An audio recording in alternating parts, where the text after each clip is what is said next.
A little while back, I reviewed Possessive, a fun supernatural comedy romance comic book published by Zenescope. And admittedly, Zenescope's a company I don't really know much about, but I really enjoyed Possessive, and you can check out my review of that here. In fact, I enjoyed Possessive so much that I decided to check Zenescope out and see what else they had to offer. And, well, turns out Zenescope are in the business of taking popular fairy tale and mythological characters and turning them into hypersexualized action heroes. So consider me sold.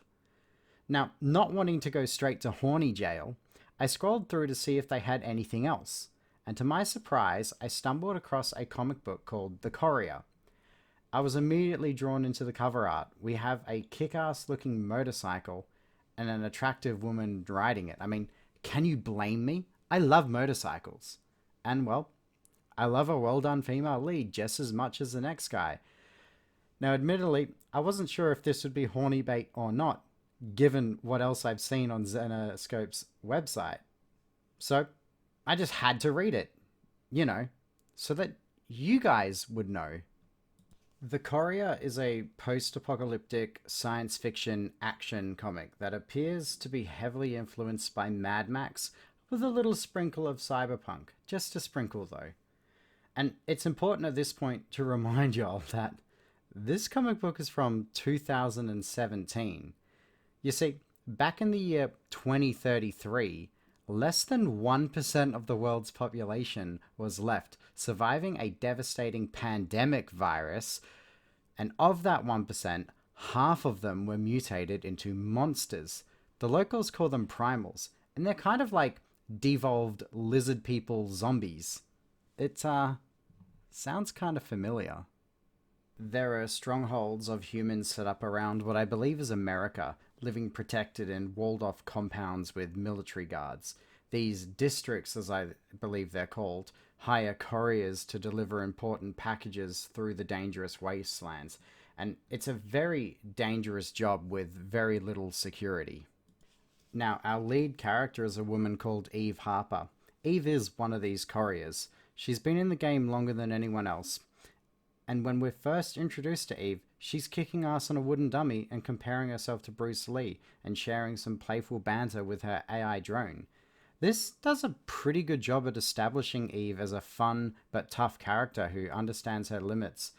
It also does a good job of humanizing her, putting her in the realm of reality and not invulnerable or superpowered. Now, Eve gets offered an urgent job by a guy called Jared, and by the time she arrives, another courier by the name of Miller is already on the scene. Eve isn't happy about this and is quick to assert her opinions on this. Miller gets aggressive towards Eve and is quickly put in his place, drawn with enough detail to make a man wince. This page in particular gave me sort of Sarah Connor, Ellen Ripley vibes, although not entirely.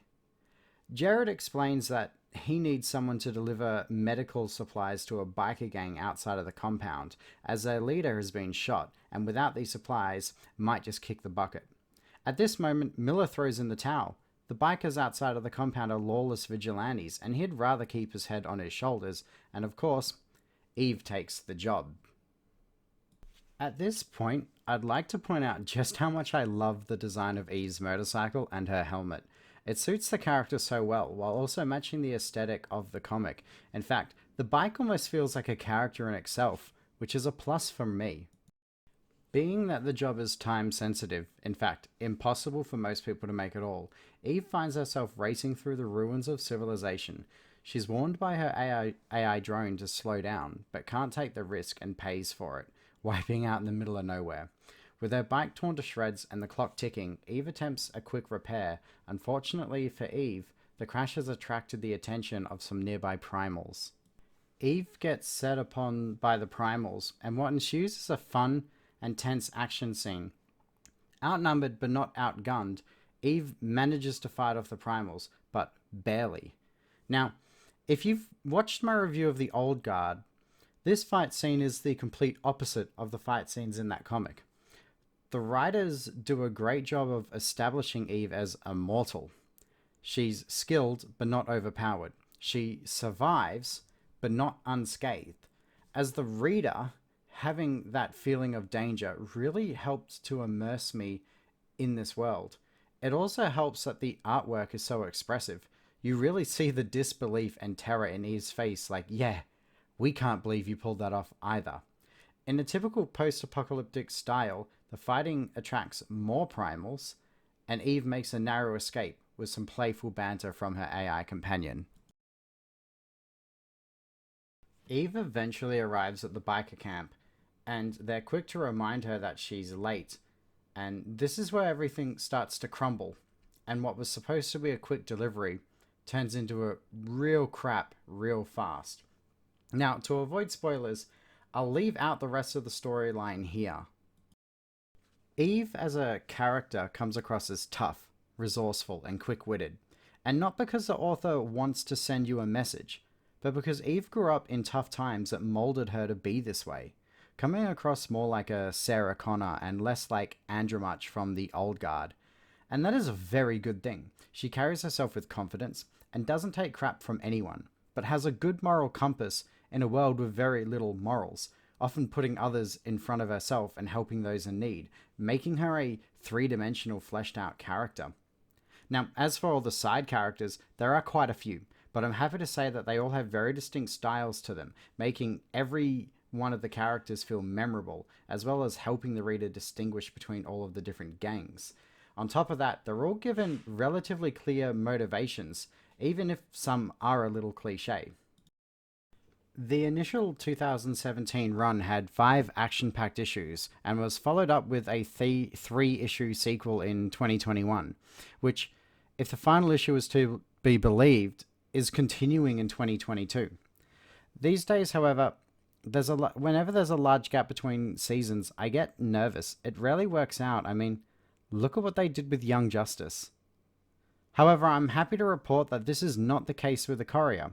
The sequel is only 3 issues long, and to be honest, it feels a little short and tends to sort of tease the follow-up, which, as I said, we should be getting this year. And the only reason I'm upset about that is because I don't want to have to wait for it to be finished, which is a plus. The sequel takes place a little bit in the future. I believe it's a couple of years. And it does follow the original run of events. Eve is a little bit older now and is thinking about retiring before finding out that her little brother has fallen back in with a gang of which Eve has history with. The art for the sequel is for the most part pretty good, but it does take some adjustments. Eve gets a slight redesign and it just feels kind of like a downgrade. It's a lot cleaner than the original art and doesn't have that edginess to it that helped make the original run more immersive. Everything just feels a little bit more stiff. However, I forgot about that towards the second half of the comic as the story picks up. Overall, I went into this comic book expecting a cheesy fap fest for the lads, and ended up with a really fun kick-ass comic book with a great female lead. And while this isn't the most unique story in the world, it really does feel like a mashup of Mad Max and The Walking Dead at times. I'm willing to let a lot of the cliches and tropes slide because they're handled really well and feel believable within the context of the story. At the end of the day, I want to read more. I could easily see the Courier making a great TV series if handled correctly, and maybe about 10 years earlier. So, there you have it. If you're interested in the Courier, I'll leave some links below on where you can get yourself a copy, and as always, don't forget to like and subscribe for more videos just like this one.